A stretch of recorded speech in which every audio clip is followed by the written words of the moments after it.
Bonjour chers frères et sœurs en Christ, que la grâce, la paix et la miséricorde de notre Seigneur Jésus-Christ soient abondamment multipliées. Shalom et bienvenue dans cette nouvelle vidéo de 7 minutes de pain quotidien du 8 septembre 2025. Nous poursuivons notre lecture dans le livre de Actes des Apôtres chapitre 7 et nous allons lire aujourd'hui le verset 40. Nous avons vu dans la vidéo précédente que le Seigneur ou bien le Saint-Esprit parlant au travers de la bouche du frère Etienne a signalé à ces hommes-là qui se trouvaient en face de lui que dans le désert, leurs pères n'ont pas voulu obéir à Dieu. Et ils se sont détournés du Seigneur ils ont tourné leur cœur vers l'Égypte. Nous avons donc été encouragés à ce que nous, en tant qu'enfants de Dieu, nous devons avoir une position ferme en ce qui concerne les choses du Seigneur. Si nous sommes enfants de la lumière, puisque nous le sommes, alors marchons comme des enfants de lumière. Nous ne devons pas avoir un pied dans l'église et un pied dans le monde. Car en faisant ainsi, nous sommes tièdes. Le Seigneur nous vomira. Et il nous faut être tout entier au Seigneur. Et vous voyez ce passage de Chroniques chapitre 9, je crois, verset 36, qui dit que les yeux du Seigneur parcourent toute la terre et cherchent ce dont le cœur est tout entier à lui. Donc notre cœur doit être tout entier au Seigneur, tout entier au Seigneur. Et non être divisé, être partagé. L'amour du monde ne doit pas se trouver dans nos cœurs. Notre cœur doit être tout entier au Seigneur. Et si, en écoutant cette vidéo, tu te trouves encore dans le monde, c'est-à-dire en Égypte, complètement, alors, toi, il faut venir à Dieu rapidement. Le Seigneur t'attend, il t'appelle. Parce que nous vivons véritablement les temps de la fin. Il est encore temps. Il est encore temps pendant que tu écoutes cette voix de venir au Seigneur. De venir à lui. Il est venu à la croix mourir pour que l'homme soit réconcilié avec Dieu et pour que tu aies la rémission de tes péchés. Et il offre le salut simplement. Et c'est si simple, c'est si facile de l'accepter comme Seigneur et Sauveur dans sa vie. Reconnaître qu'on est pécheur, reconnaître qu'on ne pouvait pas mener une vie agréable à Dieu de nous-mêmes par nos propres forces, par nos propres œuvres, mais reconnaître que c'est grâce et uniquement à son œuvre à la croix que nous avons accès au salut, accès à la vie éternelle. Nous repentir de nos fautes et ensuite de nous faire baptiser. Et le Seigneur a fait ça, c'est tellement simple. Il donne le choix à chacun de pouvoir choisir, mais il veut que nous choisissions la vie, il veut que nous prenions le chemin de la vie. Et donc si toi, en écoutant, tu es enfant de Dieu, mais que tu es encore attiré par le monde, attiré par les choses du monde, ou bien tu n'es pas fixe, ferme avec le Seigneur, fais attention, reviens à ton premier amour. Car nul ne peut servir 2 maîtres à la fois. Donc, ça c'est ce que nous avons vu dans la vidéo précédente. Et c'est toujours le Saint-Esprit qui est en train de parler au travers de la bouche d'Étienne pour lui rappeler et pour l'utiliser comme un instrument afin de rappeler aux hommes qui se trouvent en face de lui, parce que souvenons-nous qu'il est dans le Sanhédrin en train de prendre sa défense parce qu'il est accusé par des personnes injustement. Ils veulent qu'on le fasse mourir parce qu'ils l'ont accusé d'avoir annoncé d'autres coutumes au peuple pour les éloigner des coutumes que Moïse avait prescrites et d'avoir dit que Jésus-Christ va détruire le temple. Or, ils ont déjà même crucifié le Seigneur. Nous voyons que ces accusations sont fallacieuses, mais c'est juste par méchanceté. Parce que la parole de Dieu a dit que, voyant qu'ils ne pouvaient résister à l'esprit par lequel il parlait, alors ils ont sudoyé, la sagesse par laquelle il parlait, alors ils ont sudoyé, donc ils ont même monnayé des personnes pour l'accuser injustement. Vous voyez jusqu'où ils sont prêts à aller, juste parce que sur le point doctrinal, ils ont été battus. Et pour ça que le Seigneur nous a aussi exhorté à ce que nous devons avoir un cœur humble, un cœur disposé à être enseigné. Même si ce que nous pensions avoir été vrai d'ici depuis des années que nous avons donné nos yeux au Seigneur, nous pouvons connaître mais ne pas connaître comme il fallait. Nous devons avoir le cœur humble pour savoir que nous pouvons être enseignés et avoir un cœur toujours repentant.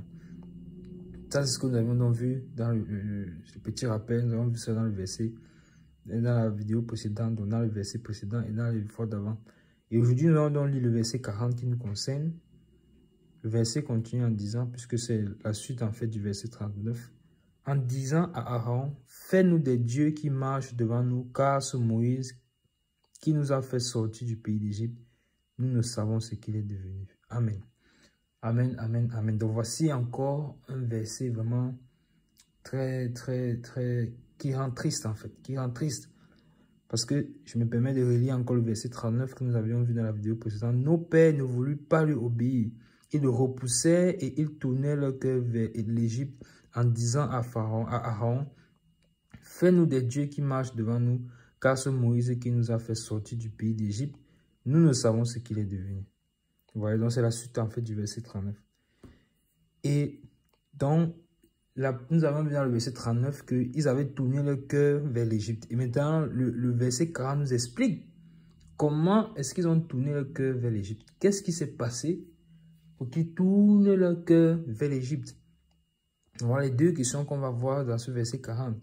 Comment ont-ils tourné leur cœur vers l'Égypte? Et qu'est-ce qui s'est passé pour qu'ils tournent leur cœur vers l'Égypte? Quelle était la cause? Donc, le verset nous révèle premièrement que comment est-ce qu'ils ont fait pour tourner leur cœur vers l'Égypte? Comment ça s'est passé? En disant à Aaron, fais-nous des dieux qui marchent devant nous. Fais-nous des dieux qui marchent devant nous. Donc, vous voyez que c'est par une parole. C'est par une parole qu'ils ont tourné leur cœur vers l'Égypte. C'est par une parole que leur cœur a été tourné vers l'Égypte. Or, qu'est-ce que la parole de Dieu dit? Qu'est-ce que Jésus-Christ déclare? Il dit, c'est de l'abondance du cœur que la bouche parle. Donc en fait, cette parole qui sort de leur bouche à cet instant, fais-nous des dieux qui marchent devant nous, c'est parce que en fait leur cœur, ça était rempli de ça, ça a simplement reflété.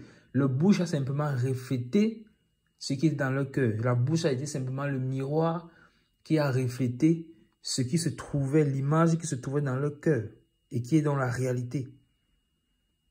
Et cela est donc arrivé maintenant, ça s'est extériorisé aux oreilles maintenant de Aaron. Vous voyez? C'est pour ça que nous devons faire attention à ce qui sort de notre bouche. Et là, la parole de Dieu déclare que nous devons toujours avoir des paroles, des bonnes paroles qui communiquent de la vie. La vie, c'est de quelle vie dont on parle? La vie éternelle. À ceux qui l'écoutent, que ce soit des enfants de Dieu, nous devons les exhorter, que ce soit, même si quelqu'un a été dans le péché, nous devons plutôt chercher à le gagner. La parole doit communiquer la vie et non de le condamner. Et souvenons-nous que Moïse lui-même, il a été condamné comme ça par un de ses frères qui venait pourtant sauver. Et c'est à cause de ça qu'il s'est retrouvé exilé. Nous avions également eu à partager de cela quand nous avions vu les versets précédents. Donc, et non seulement ça, la vie également à ceux qui ne sont pas chrétiens, c'est-à-dire à leur donner la vie éternelle, c'est-à-dire dans l'évangile, l'évangélisation. Voilà ce que notre bouche doit faire. Mais maintenant, ce qui sort de notre bouche, en fait, quand je dis que nous devons faire attention à ce qui sort de notre bouche, c'est plus profond que ça. Ça veut dire qu'en fait, nous devons faire surtout attention à ce qui est dans notre cœur. Parce que ce qui sort de notre bouche, en fait, ne sera que le reflet de ce qui est dans notre cœur. Or, la parole de Dieu déclare, garde mon fils, garde ton cœur pour plus que toute autre chose. Car c'est de lui que vient la source de la vie. Garde ton cœur plus que toute autre chose. Donc, s'il y a une chose sur la terre à garder précieusement, c'est son cœur. Ce n'est pas ton compte en banque, ce n'est pas ton argent, c'est ton cœur. Pourquoi? Parce que c'est de là que proviennent les sources de la vie. C'est à ton cœur que Dieu peut parler. C'est ton cœur qui veut saisir. C'est le cœur, quand il est mauvais, qui souille tout le corps. C'est pourquoi le Seigneur va reprendre les pharisiens. Quand ils vont dire, tes disciples ne lavent pas les mains, ils ne font pas ceci, parce qu'ils voient que le corps sera souillé. Or, le Seigneur leur fait comprendre que ce n'est pas ce qui entre dans la bouche qui souille l'homme, mais ce qui sort de sa bouche. Pourquoi? Parce que ce qui sort de sa bouche, c'est cela qui provient du cœur. Or, Dieu, lui, voit le cœur, mais les hommes voient le physique, les hommes voient l'apparence. Or, Dieu, lui, voit le cœur. Ne l'a-t-il pas dit à Saül? Dieu voit le cœur. C'est pourquoi chaque jour, nous devons toujours répandre notre cœur devant le Seigneur. Pourquoi? Parce que lui seul peut sonder les cœurs. C'est lui seul qui peut sonder le cœur. Ça veut dire que c'est lui seul qui connaît l'état véritable de notre cœur. Ça veut dire que quoi? Les enfants d'Israël, lorsqu'ils sont en train de marcher comme ça dans le désert, bien dans cette assemblée, ils ne savent pas. Ils ne savent peut-être pas que dans leur cœur, il y a encore de l'idolâtrie.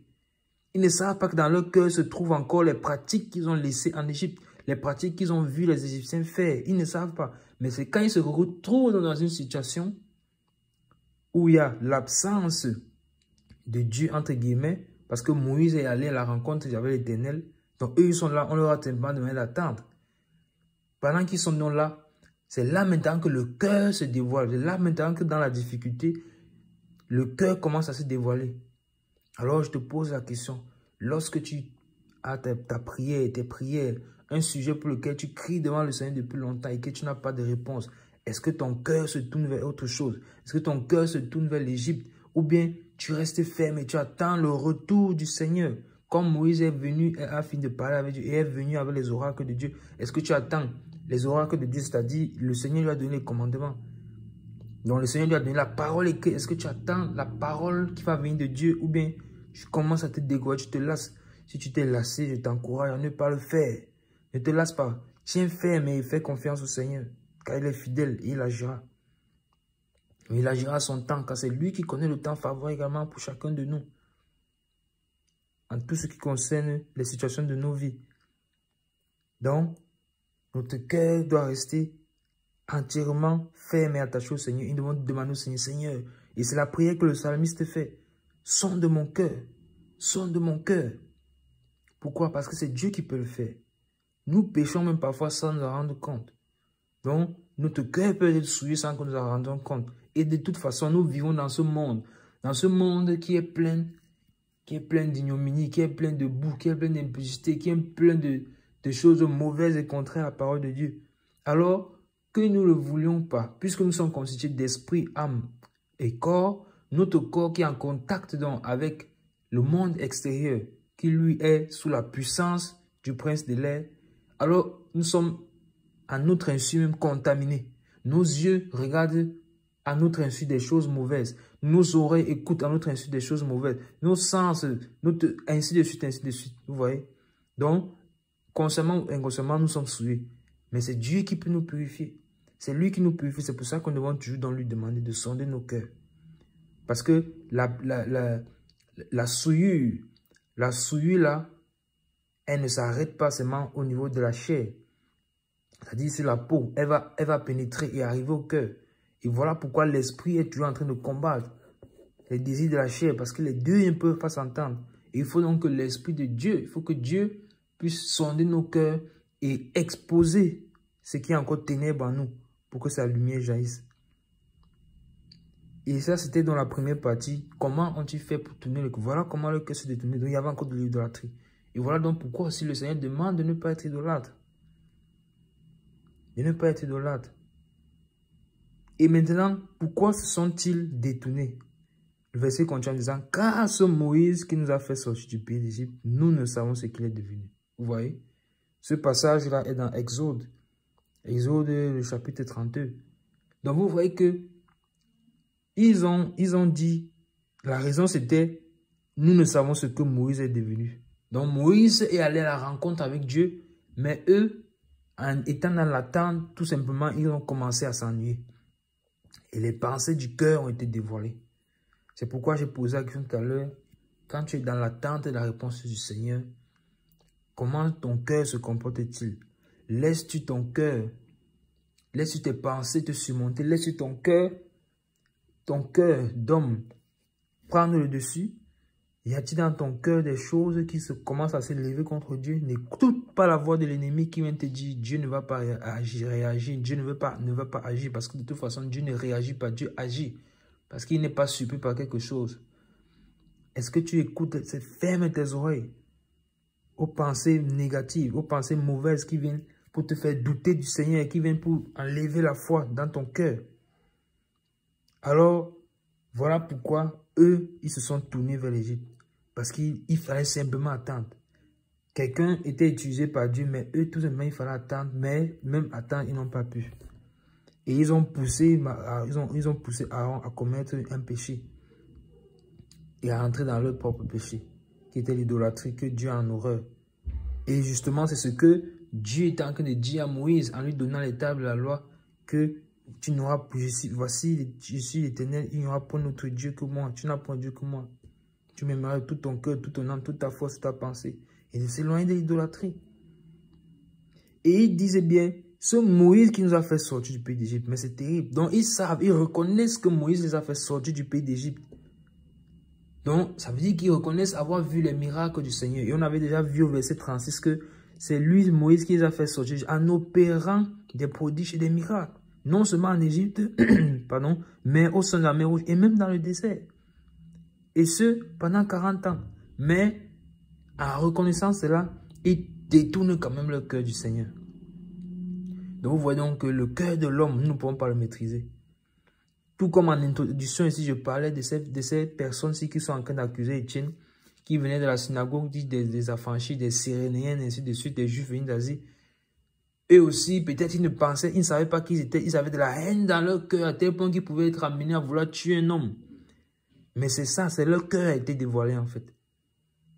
Justement parce qu'ils ne pouvaient pas résister à la sagesse qui animait Étienne, ils l'ont condamné jusqu'à vouloir le faire mourir. Donc vous voyez que l'homme ne connaît pas son cœur. Amenons toujours nos cœurs devant Dieu pour qu'il nous fasse grâce. Qu'il nous fasse grâce. Qu'il purifie nos cœurs. Père, je prie que tu purifies nos cœurs. Purifie nos cœurs, sonde nos cœurs, Seigneur. Nettoie-les, toi seul peux les connaître, Seigneur. Nous voulons des cœurs, Seigneur mon Dieu, véritables pour toi. Des cœurs qui sont tout entiers pour toi. Et des cœurs qui sont saints. Des cœurs qui ne gardent pas du mal, la rancune, l'animosité, la vengeance. Seigneur, aide-nous. Aide-nous dans ta grande miséricorde. Nous arrêtons là pour aujourd'hui. C'était tout pour les 7 minutes de pain quotidien ce jour. Que la grâce, la paix et la miséricorde de notre Seigneur Jésus-Christ soit abondamment multipliées. Shalom.